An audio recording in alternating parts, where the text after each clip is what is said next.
Well, welcome to our first episode of the Undocu Hustle Show. After a long hiatus, we have been a little MIA trying to, for me, figure out how to stay afloat after the last time we were doing our podcast was in 2020, in the midst and the middle of the whole global pandemic, restrictions, closures, todo eso. And that's what motivated us to get on board and relaunch or launch the Undocu Hustle Show in 2020. We were able to produce a total of 10 episodes. But now, as I think specifically me, I feel like a little bit more stable. I have a little bit more time, and I want to be able to kind of like, I've been doing a lot of short form videos on TikTok and social media about entrepreneurship, but I want to extend that kind of like short form message that I've been pushing for the past few years and extend a little bit of that. So that's why I'm so eager and excited to finally relaunch the Undocu Hustle Show with my co-host Victor Galvan, who I want to kind of invite to the floor now and share a little bit about what this podcast means to you and what you envision these next few months as we embark on creating and producing the Undocu Hustle Show again. Absolutely. I think I just had such a great experience the last time around, especially given the pandemic, where people were really engaging to start their own hustle, right? And it's something that I think we all learned during the pandemic, that we're like worth more than we're being paid. And like, so a lot of people rose to the occasion and said, you know what, I'm going to take this opportunity to become my own boss. And a lot of people actually launched their businesses. We saw some of those folks struggle and also like succeed and go through the grind of what it looks like to legitimize your business and start seeing some of those perks of becoming your own boss, right? Making your own hours, but also like, sometimes that grind is like working 80 hours a week so that I'm not working 40 hours a week, right? And I know you know that grind. So for me, this podcast is going to be really about like reaching out and interviewing docupreneurs and going through like the industries and the different industries and backgrounds that we'll see in the diversity that is like our Undocu hustlers. So hopefully we'll get some folks who will be sharing their stories of success, challenges, the lessons that they've learned. Both me and Alejandro are all about learning about your failures and digging in. Critical feedback is important, right? Not only from yourself, but from the people around you, and making sure that you can learn from those processes and you're inspired and motivated by the failures so that you can succeed the next time around. For sure.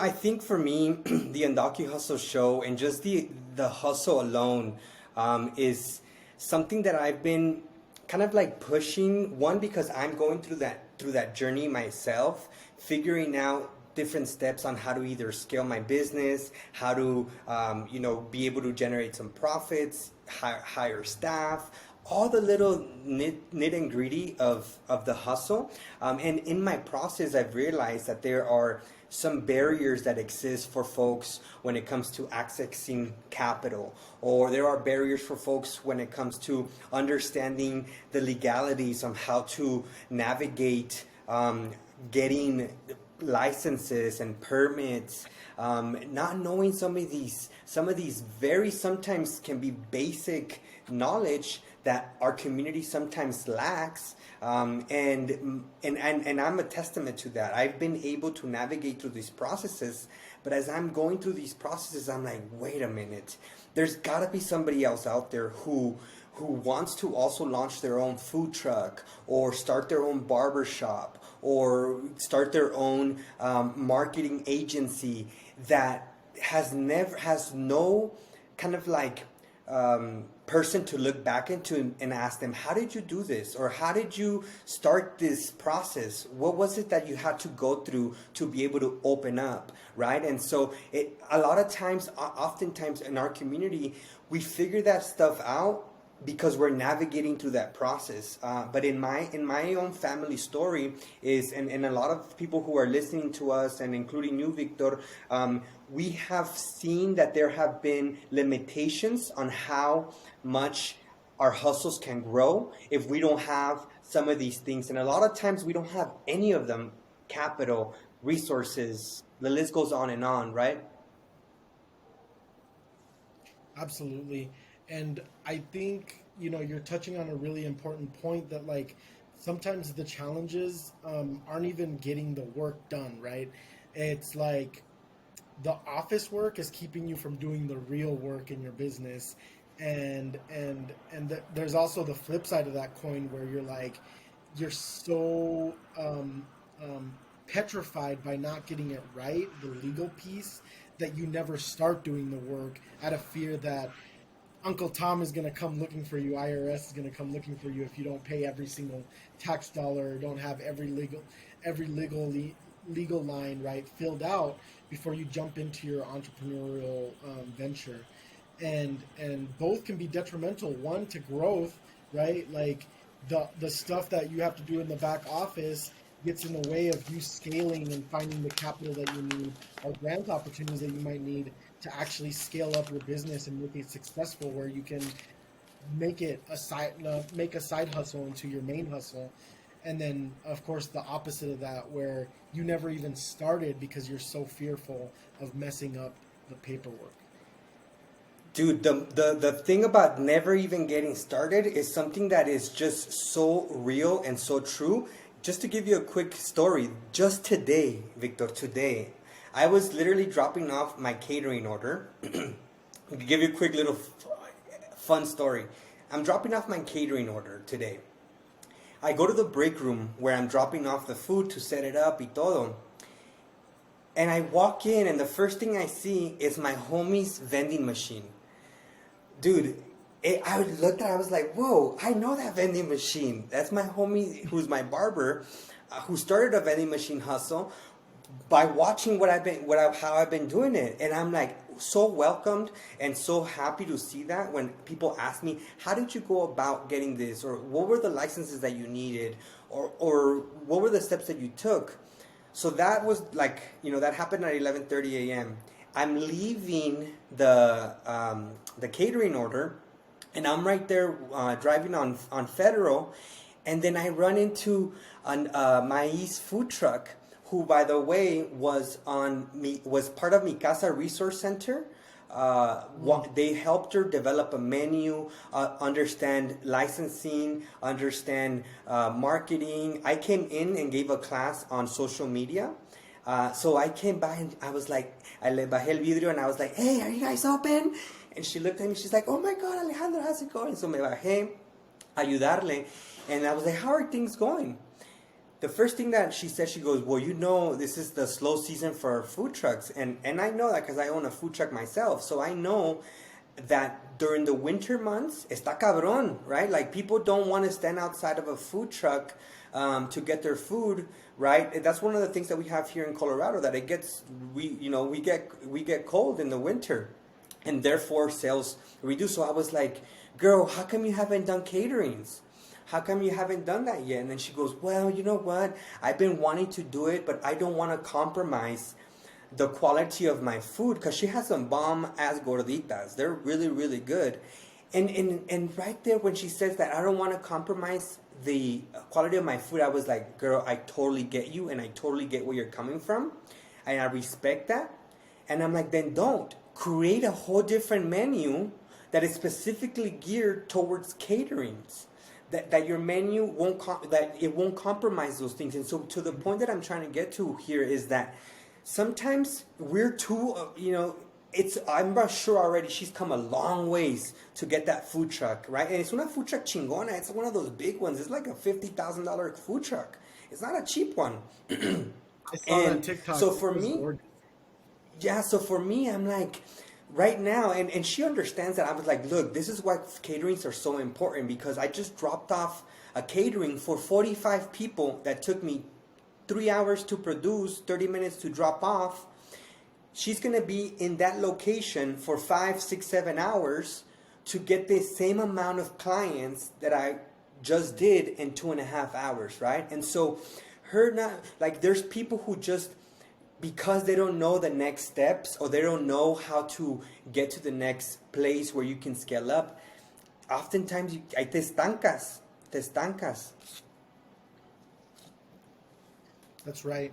And I think for those of you that are listening and don't know what Misa Casa Resource Center, I just want to shout out this incredible local organization here in Denver, Colorado, who has been like at the crux of a lot of business ventures, from Undocu hustlers and Latinos who are just like looking for that inspiration to like take themselves seriously and really step up their game of like from selling out of their kitchen or their garage or their car or like out of their cooler to like really making their product and their service the top tier level that it deserves to be. And so Mi Casa Resource Center provides the training and the infrastructure and the guidance that you need to really launch and take flight in your business. So I just want to shout out Mi Casa Resource Center, that has been a hub for a lot of entrepreneurs here in Denver, and have really strived to make sure that they're a resource and available.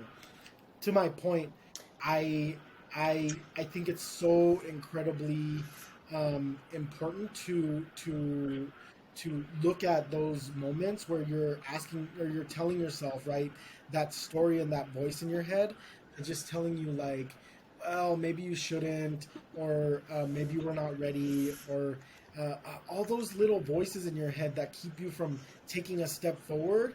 And like you lock them in the back and say like, you know what, I'm gonna just go ahead and stumble even if I need to move forward, right? And I think you and I have like expanded on this so much that like failing forward is the important step, because it's that first step forward that will really get into a place where you start learning the wrong ways, right, of how to do business, and then you start refining your craft on how to do it right.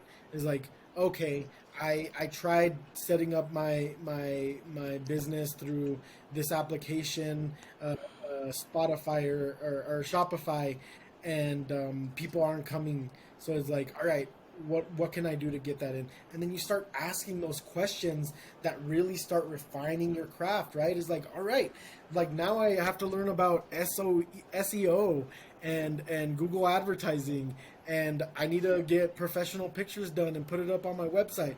I need to hire somebody on Fiverr to make those graphics or make my website flow a little bit better. It's like the credit card thing isn't working because it's not connecting. And then you start asking the questions that you should have been asking from the get-go, right? But you never get there if you don't try. It's like, and what are you going to lose? Time and money?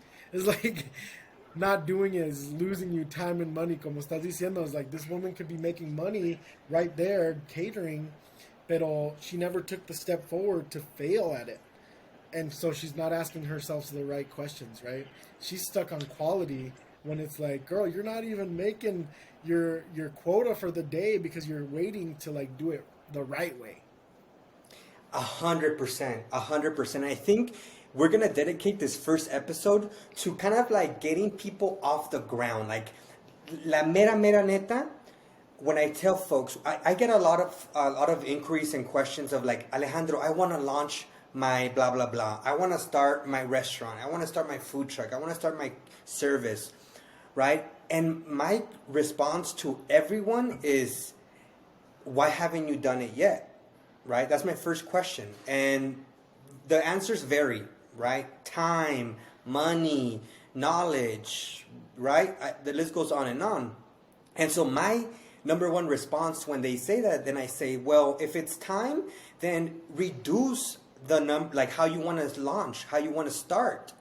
Just start by get your first customer, get your first 10 customers, whether that be for a service or whether that be for a product, right? And then start growing from there. Okay, I got 10. What's going to be, how do I get 20? How do I go to 40? How do I go to 50 a day? How do I go to 200 a month, right? Poco a poquito se puede crecer. But in order to And that's, you could do that in a very ground level tomorrow, right? But in order to get, it's gonna come a point. There's gonna come a point where you want to get to 50 or 100, whatever that number is, but you're limited by the legalities of actually having a business. And that's where I feel a lot of people get stuck, right? First is having the courage to just take the first leap. Once you pass that, boom, that's a big barrier. That's a big barrier that you've already eliminated. The second thing is that you're like, okay, now I'm gonna need an actual kitchen. I can't be doing this out of my house anymore, right? Or I can't, I need to be able to, I don't have the capacity here. I need to start hiring people, right? I need to start doing all these things, and all of that becomes legality. And so the first episode here, I want to dedicate it to kind of like encouraging people or finding ways on how to legitimize the hustle. And you mentioned right now, Victor, Mi Casa Resource Center, and we're specifically here in Denver, Colorado. One of the reasons why I actually stayed here to move into Denver and in Colorado is because there's so much community here. To be honest, we talked about Mi Casa Resource Center. There's Adelante Negociante. There's community wealth building. There is Rocky Mountain Finance. There is right. I can go on. I don't have them on my mind right now. But my point is that they exist. These organizations that not only can help you, kind of like give you the first steps on where to look. Maybe you don't even know where to look. But if you can find an organization or a resource that has compiled these for you already, I would say that would be the first step to look.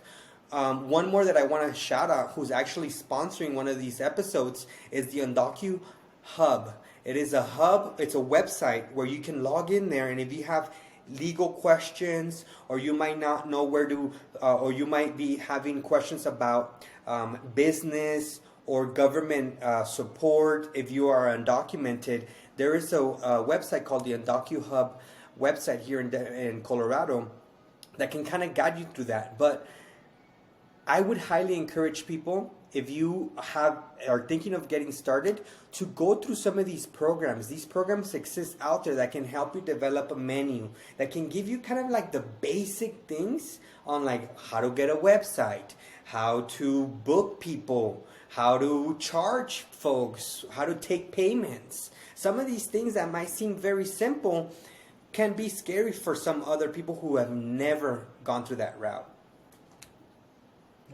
Yeah. I honestly want to sponsor like a launch day where we're encouraging people to just test it out, you know, like ponte en la esquina a vender, like you get your tamales and just start chucking them, like you start selling them. I've been seeing so many TikToks of these guys that go up to taco stands and they have literally free taco signs porque like they're no tienen nada de gente, and they end up making like $1,000 in an hour, you know. Y los vatos will pay for the tacos, you know, but they give them so much publicity, and I'm like, what's $1,000, right, of marketing to just like literally get out on the corner and be like free tacos, right? Like, what's $1,000 worth of merchandise and staff time to an individual, to the amount of customers that want to introduce to your product and your service and your staff, right? All in an hour. Like, that blitz of time probably gets them more marketing than $10,000 or $20,000 can do for them, right? And like, I'm like, man, that is an incredible kind of like marketing that like these guys just went out and did.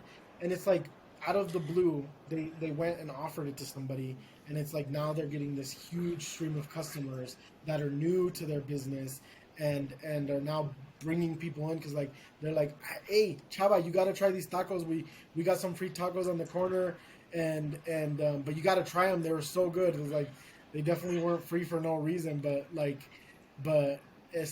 you gotta come by, and the word of mouth starts spreading, no? And it costs you about 1 hour, the food. Y todo That eso. is, I love that, Victor, but that's honestly like winning the lottery. Para que eso te pase, like for that to happen, I wish it happens more often. But then also talking about marketing and spending dollars. Aquí te va la mera neta, Victor, la mera neta. That, and I say this because it's been hard for me to see a return on investment, right? So for me, when I go buy products for my food truck or the cafe or a catering, in my mind, I'm going in and I'm saying, okay, I'm spending $500 that I spend on carnes and leche or whatever and all that stuff. And so I am hoping that these 500 turn into 1,000. That's how I see it. So when you're talking about marketing and you're telling me put $1,000 into a marketing campaign, ta cabrón, Victor, ta cabrón. Because I'm like, when am I gonna see those $1,000 right back? To be, la mera neta, like when am I gonna see those $1,000 back?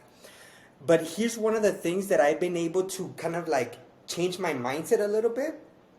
I'm still paying those $1,000, but I'm just not seeing it up front. And the way that I'm doing it when it comes to food, and this probably can be applied to other hustles out there, but I'm specifically talking about food, is these third-party services, whether that be DoorDash and Uber Eats, whether that be Easy Cater, Fuda, these services that will hire, they have their own kind of like forward-facing, customer-facing platforms out there. I sign up under their platform, right? And people find me, but they take 20, 15, 25% off of the top, right? I am looking at that service fee as my marketing that I would have spent on marketing. And the reason why I think that that's a good way to start is because you're not putting anything up front, right? I'm telling you, today I just declined a catering order. I'm like, damn, I already have 3 scheduled next week. I can't take another one. I just can't. I don't have the capacity to do it. So guess what I'm going to go? I'm going to go to that app and I'm going to put my minimum. Right now I have 25% minimum catering orders. So if you're a party of 10, you can't book me. I'm going to go and up that to 50 now because these 25 orders are coming in back to back and I'm like, I just can't do that many back to back. But again, my point here is that I am looking at that 20% that they're charging me as my investment that I am getting to acquire that customer. And then guess what I do when I go deliver that order? Thank you so much. I already have my little script. I already have my little spiel when I go and walk in to deliver one of these catering orders. Let's hear it. Let's hear it. Thank you, Alejandro. Oh, wow. What do you guys do here? What's this office? Oh, we're whatever kind of the thing they tell me. Oh, we teach classes here at night, or we are an oil company, or we are a law firm, blah blah blah. And I'm like, oh, that's nice. You guys have a really nice location. Well, thank you so much for booking us. I know, I'm a small business owner. I'm trying to get back on my feet, and I'm trying to rehire all the team that I lost due to the pandemic. So you hiring me is getting me closer to that step. And I also want to give you more information to book us again, but you can book us directly from us. Here's my personal phone number. You can text me when you have a catering request, and I will make sure to reply back and get you booked for your next catering order. I also want to let you know that we have and other concepts. So we are not just tacos. We also have a poke concept. So if you ever get tired of tacos, which probably people don't get tired of, you can always book us for poke, Hawaiian bowls, and now those 20% that those people that Easy Cater took from me, I am hopeful that through my story, through me sharing to them that we're a small business, will get them to hire me again, and it's working for me. That's amazing. And I definitely think that like here's the thing. You just talked about like the mistake and the question that you had to ask, right? That you were making is like 25 is not a big enough order. So the question you should have asked is like, what's the minimum I should have in order to make sure that this venture is one, worth my time, and two, like meeting the expectation of my income and my resources. So like now you're like, all right, 50 is the bottom, the bottom catering order, and you had to start somewhere to get there, right? Maybe you were taking on 10 person catering orders, which definitely wasn't worth your time, and you're upping it. So it's like you have to try your hand at what you're gonna do in order to get the questions that you need to get you where you're supposed to be. Yeah. And it's not like, all right, I have to have everything perfect so that I'm able to do 1,000 person order. It's like 1,000 person order, you and I know is not very likely. They'll come around once in a blue moon, but you shouldn't I bet your got bread one and butter once. on that, right? It's like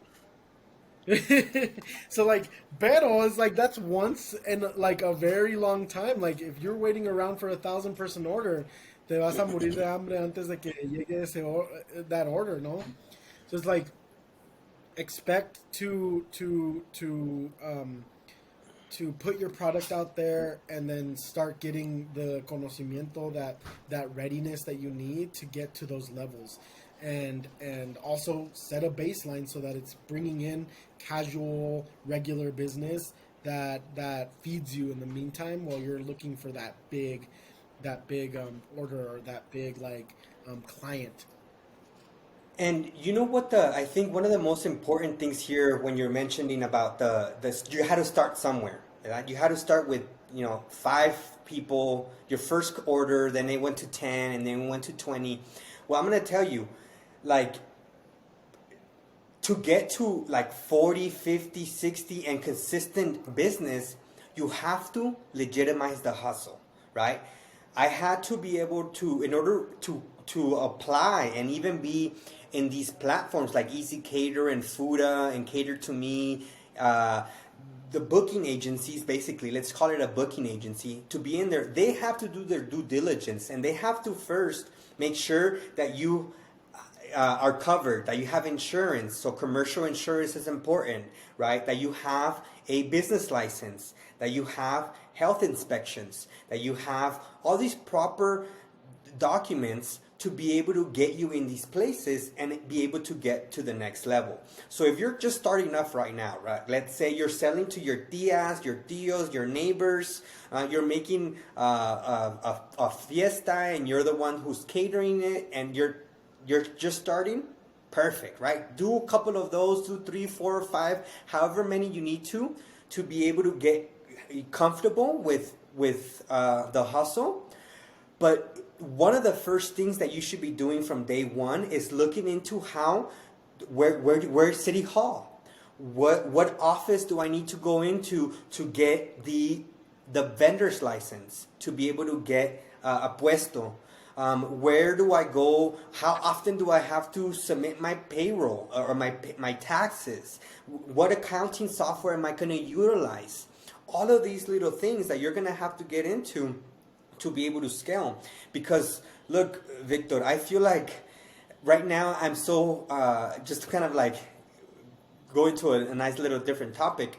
I want to share right now my younger brother, his birthday was a couple of days ago. He's 30 years old, and he just graduated from community college. He's got his liberal arts degree and is now going to be to the University of Cal State Fullerton in California. And I'm so proud of him. I am so proud of what he's doing, and he's gonna get his post-secondary education, something that I don't have, right? I don't have a post-secondary education. Y estaba medio agüitado yo. I'm like, damn, man, what am I? I should probably get my degree too. My little brother's gonna leave me in the dust, right? But then I was like, you know what? Actually, this is my first year out of business school. This is my first year out of business school. For the past 4 years, I feel like I've been in business school, right? I launched my food truck in 2019, so from 2019 to now, it's been 4 years. So I want to consider that time as like my school time.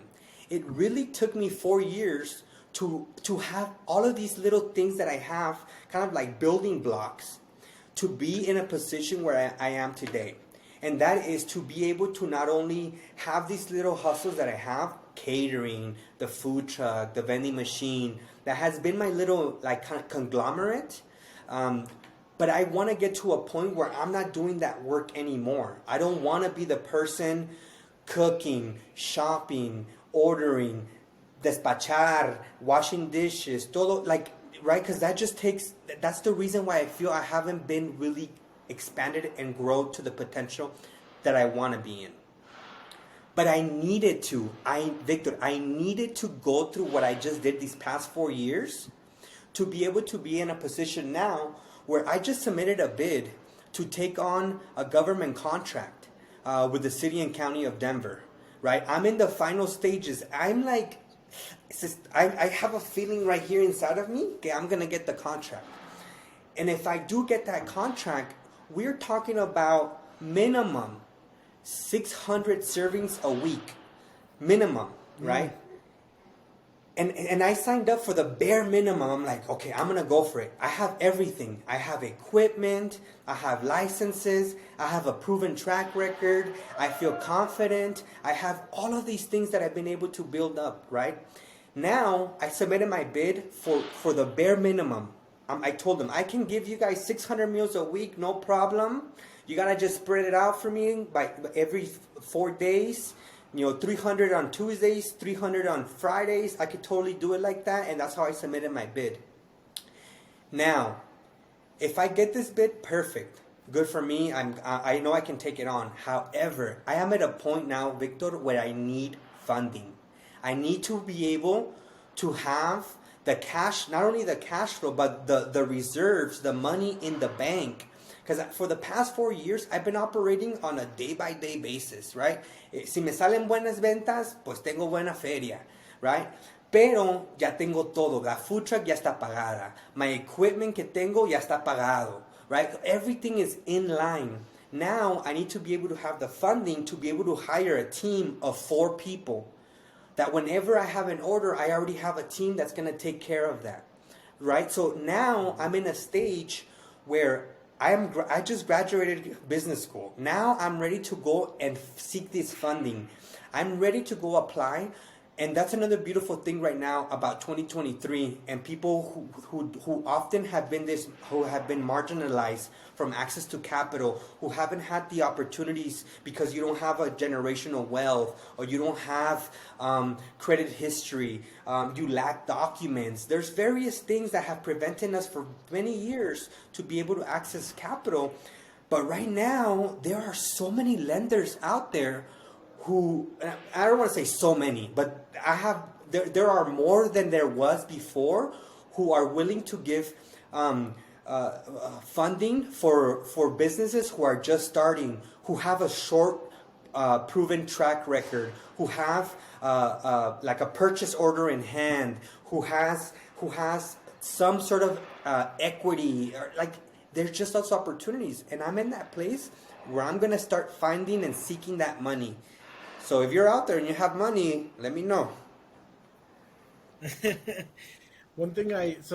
things that I want to say is like, one, it's incredible how inspiring it is to just get that taste of like your first job, your first service, your first client, and just become more hungry for it, right? Almost ravenous. It's like, man, that was easy. I can do it again. And then you start doing it again, and you do it twice, you do it 3 times, you do it 5 times, you hit 100, you hit 1,000. It's like that first step is so important in feeding that hunger of like that appetite of like, can I do this? Can I get it done? One story that I want to share and I hope I've got his blessing to share it, pero Luis Altamirano from Juntos to College. So for those of you that don't know, we have a nonprofit here in Colorado que se llama Juntos to College, which focuses on resources for undocumented students that want to go to college. Super inspirational. I met this guy when he was in college, and he became a teacher and now started this nonprofit. And when he first reached out to me, he had heard the podcast. and said like, I need some advice. I want to talk to you about this project that I've got going, Juntos College. I think you'd be perfect, with my background in immigrant rights and the politics that I've been involved with, even tuition equity, the Dream Act, DACA, all of those things. He reached out to me for advice, especially after we had started this podcast, and said, "Hey, do you know anybody that would help me raise $20,000?" And I just asked myself, I'm like, $20,000. I'm like, you can raise that money, bro. You can raise that money yourself. You can do that in a month, 2 months. And I'm like, it's fundraising season right now. He called me in November, and I was like, right now is the time to be doing that. I was like, think about what $20,000 is, right? Half of that is $10,000. Half of that is $5,000. You start breaking it down. 20 of that is 1,000, and then bite-sized pieces of that is like, all right, 200 donations of $100 is $20,000. 500 donations of, and it's like, all right, that's doable. When you hear that, it's like 250 donations of like between $10 and $20. Like, I can do that. So I was like, bro, you've got the power to do this. Like, just put the goals in front and start doing it. Maybe you might get that one $5,000 donor, but focus on those teeny, $20, $50 donations. In fact, I'll help you with your first one. And he's like, but what about this and that? It's like, look, nobody's going to hit you up for the legality of you raising money. Start raising the money and let it become a problem. And then once that problem arises, then figure out how to solve it. But do it. Start doing it now. Share your Venmo and tell people. Create a little flyer about because he had all the ideas. He was just like, but I need these $20,000 to start the software. I'm like, then raise the money. He started doing that, and now, right, 3 years later, dude's got an office. He's got like 5 staff. He's getting $250,000 grants, and I'm like, $20,000 is like chump change now, And I'm like, Man, if he would have let that stop him, where would he be today? He'd probably still be fiddling in his thumbs waiting for a $20,000 donation. Probably, man. Te digo una cosa, though, is that I feel like because it's like you've mentioned this a lot of times, it's our first time. Like, we're like, okay, sometimes ¿cómo se le dice esta cosa? Imposter syndrome. You're like, nah, I'm not gonna get it. Or it's like, there's no way I can do it. Y todo eso siempre it has to run through our heads. Like it's that little safety mechanism that our minds have to be able to kind of like not take on risk, because risk is scary. Like plain and simple, risk is scary, and starting a business is also scary. It's a risk. It's something that you're gonna be doing out there, and I think that to your point, Victor, I think that a lot of times. Just once you just go for it and you start doing it, you realize that it wasn't that hard. It wasn't that risky, that you just have to do it. So yeah, that's why yo I'm like, okay, why haven't I taken on money? And there's been various reasons why I haven't sought funding, why I haven't done it. But more and more, I'm starting to talk myself out of that mentality. And one of the biggest things I would say is like, because I want to do it alone, right? I want to do it solo. And I'm like, ay, qué pendejo. I'm like, why? Like no, like if I can just get some funding, some capital, I'm pretty sure I can scale this much quicker. But I'm still very happy the path I took, the slow path, being a little patient. Because there's been many times that I've been wanting to get out of the game. I'm like, let me start looking for jobs because fuck this. I'm tired of this. ¿Cuántas veces no he dicho eso? You fall down the stairs and you're like, I wish I would have had some health insurance for that fall. No, es la verdad. Es la verdad. Like, definitely, like, veering away from the side of the pool and being in the deep side, that's as mucho peso. It's scary. But, like, once you start flailing, it's like, oh, okay, I can swim, but you have to make your attempts at it. The other thing I wanted to mention, right, is that, like, beyond, like, just going for it and all of that stuff is, like, I want to dig more into like no one's gonna go after you. Like not to say it won't happen, but I'm saying like at the very beginning, at the very least, especially and I think you've talked to me about this, like your social circles, like your first test for clients, for sales, for business, is your friends and family. And si no cae con ellos, don't do it. Honestly, right? Like, si no cae con ellos, like, do not do it. But that should be your first test. Is like, all right, I'm gonna make some tacos and do a taquiza, see if it sells with my friends and family. Voy a poner mi puesto, and it's like I'm gonna invite my friends and family. If they invite their friends and family, we'll see if it becomes a thing. But if you can't minimally convince them that you have a good business concept, you should you should step back and go to the writing board. Pero like in that circle, no one's gonna be like, "Hey, vato, your taco me dio este chorro, and I'm taking you to the health department." No, no, no, no. Like they're not gonna do that. So like that's your litmus test. Is like, all right, let's try it here, see if it goes, and then you can inspire yourself to start scaling. So that it's like, all right, now my neighbors, now their friends, now I'm just gonna open it up to the public because and I know that social capital gets spent real quick. It's like they'll help you with maybe your first 1,000, and then after that, you really need to invest those $1,000 in legitimizing and making sure that you're building the plan to get more new customers. Um, and so, like, but you have to do that first test and try it out, and maybe then you learn, right? Again, back to the questions, the correct questions. Did the tortillas I used were they right? Maybe the plates, they were paper and not foam, and they like sagged, and like people's tacos fell on the ground. Or the salsa, like I need to make sure they're in an ice container because they got hot. Y para for the end of the day they got bad. Things that you just learn, cosas pequeñas que aprendes from doing it. It's like, oh, when I bought from this carnicero, I asked him for this piece, y me dio demasiada grasa, and most of it was grasa. So, like, you end up learning Oh, so much from very first attempts, no? you know what's another good way to test the market or to test things? To posting them on TikTok. Oh my gosh. Wait, there's so many people out there commenting trying to tell me what kind of cut to use, what kind of marinade to do, how much to charge for my products, why my business is slow.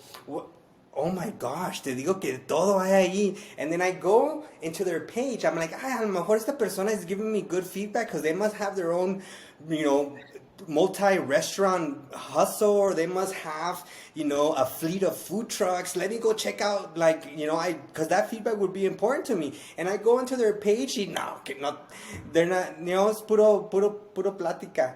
But I think you're absolutely right, Victor. Learning little by little, que se va a ocupar, starting building the hustle. And then another big thing that I often repeat is that we have to redefine what success looks like for us. And that's because, right, when we start comparing ourselves to another restaurant or to another business, or why you're not at this level yet, or why you've been on the game for 4 years and you still only have a food truck, or why you've been in the game for whatever amount of time and you haven't grown, all of that stuff needs to be eliminated and not really be a talking point, because that's only limiting you as to where you could potentially be, right? So and I can be a testament to those points every single little in every single part of my journey and my hustle. I never owned a food truck before. A lot of thoughts went through my mind. What about if I fuck this up? What about if this goes wrong? What about, right? So I'm like, you know what? Let me just get my first 50 customers. Let me start there. And if I get this amount of customers a month, I'm happy, I'm content. And most importantly, at the end of the day, is you being happy with what you're doing.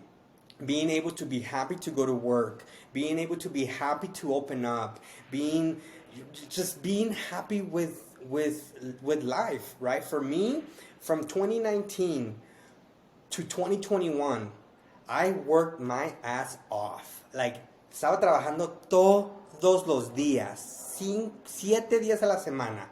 Food truck, caterings, todo, ¿ah?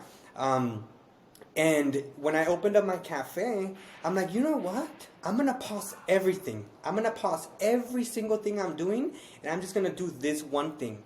And I've been, working the least I have worked in the past since I've launched my food truck in 2019. Right now, this time, or 2022 was the least I worked.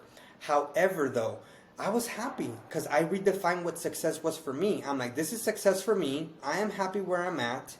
I'm going to get to the level again of growing and working actively to grow my business. And that's where I'm at right now. 2023 for me is the year of, okay, vámonos a chingarle duro otra vez, right? To get to the next level. And for me, the next level and what it looks like for me, here's what my next level is hiring staff, getting back to a place where I am managing my business and not working the business.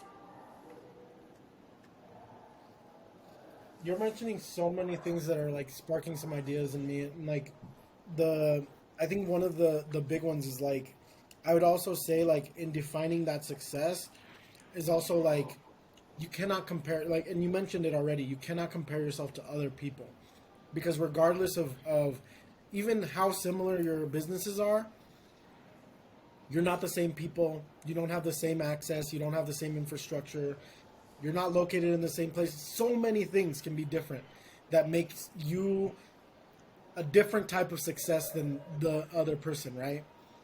One of my favorite stories to tell is one of my friends, Melissa. Her mom owns a salon, so she clips hair, does people's hair and stuff. And so I went to go get a haircut from her just to meet her, and also just to get a haircut. I was bagreñudo. And so I sit down, we start talking. I'm like, love your daughter, she's amazing. Esto que lo otro. And I'm like, can I ask you a question? Because I saw that her business was literally next door to another hair salon.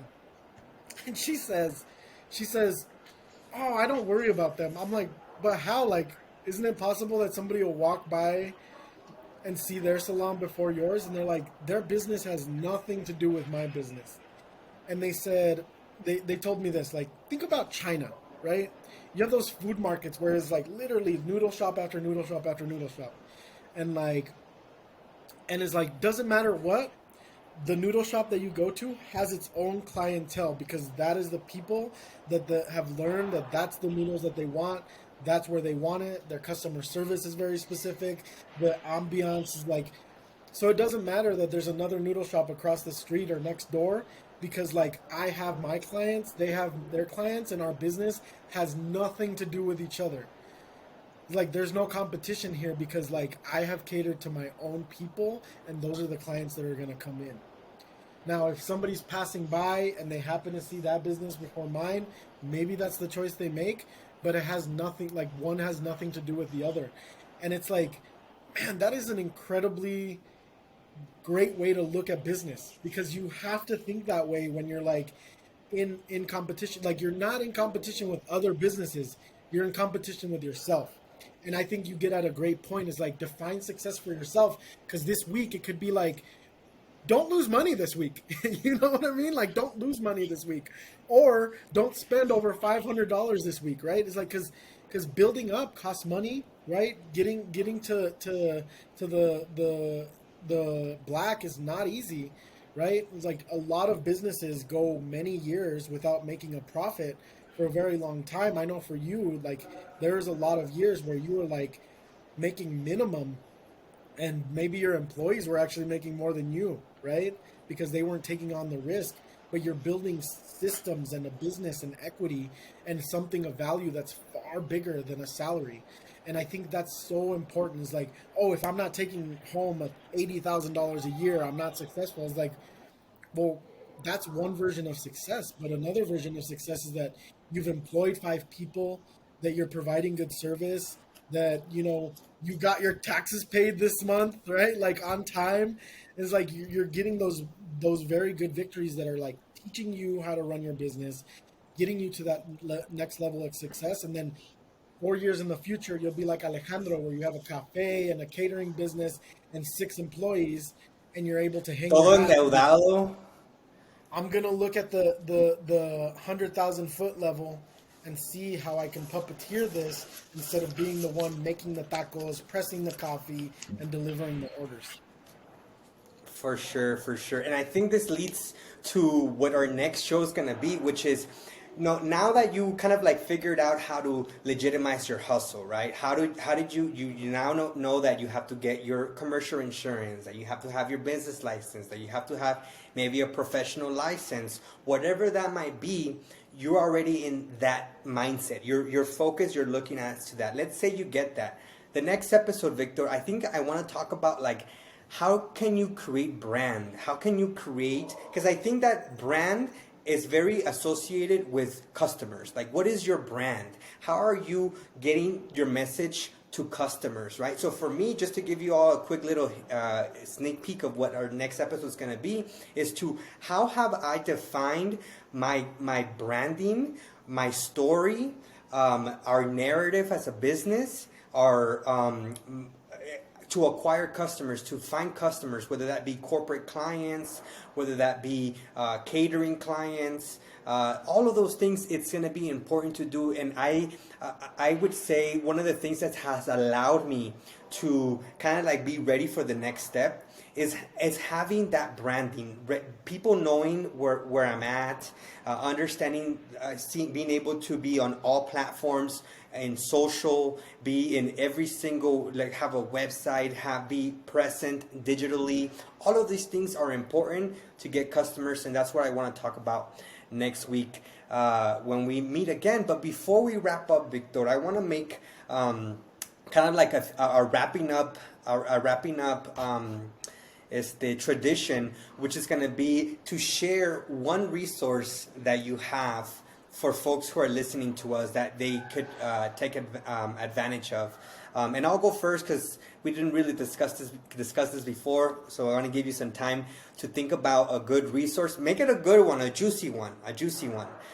For me, I want to share the Undocu Hub for people in Colorado. And if you live in Colorado, and even if you don't on Colorado, I invite you to check out the Undocu Hub website. They are under undocuhub.us. And I love this resource because this resource is created for specifically undocumented immigrants. For those who are maybe wanting to help your parents on finding healthcare information, or finding food access information, or financial information, or educational information. Maybe you're looking for a job and employment. There are so many opportunities out there, regardless of your immigration status. And a lot of times we don't take on these opportunities because we think that they're not available for us because we lack a 9-digit number, or we lack the information on where to find it. I wish there was more organizations. There probably is. I just haven't found them. But there are this specific to your specific needs. Like, again, if you're looking for housing information, healthcare, government, food access, financial, entrepreneurship, education, jobs and employment, all of that is in their one roof, which is the undocuhub.us. That's great. I will offer one that I actually mentioned while I was talking. For those of you that are struggling to get something done online, whether it's like creating your brand, getting your business card made, if you want some t-shirts for your business, designing some artwork, like maybe you're just not an artist and can't put pen to paper, I would highly advise going on Fiverr. It's FIVERR.com. An incredible resource. You're employing people from all over the world to do jobs that you just cannot take on. I mean, they do everything on Fiverr. We've used Fiverr for the Undocu Hustle show to create some of the graphics, to create the intro to this podcast. So know that you can do just about everything on Fiverr, and it starts at $5. So your budget could be $5, it could be $1,000, and there's a range of options for you to take advantage of a service that someone's offering for that price, and it's an incredible service. So I've worked with it a lot. I know Alejandro, you've put me onto this. It's a great way to hire somebody who is an expert in their field, and you can build a relationship with employees that will support you when you have tasks that you just cannot take on. Totally, totally. And then I also want to introduce one more person who's been hearing our entire conversation and who is become our producer of the show. I want to introduce Juan Maya Hernandez. Juan, if you want to just share a couple of words of who you are, we are so thankful for you taking the time and helping us with this podcast. I know that you have your own hustles, that your own agencies. So share a little bit about that, and also share a resource. ¿Por qué no? We're getting him on here. Yeah, we can hear you.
Totally, yeah, and we gotta start.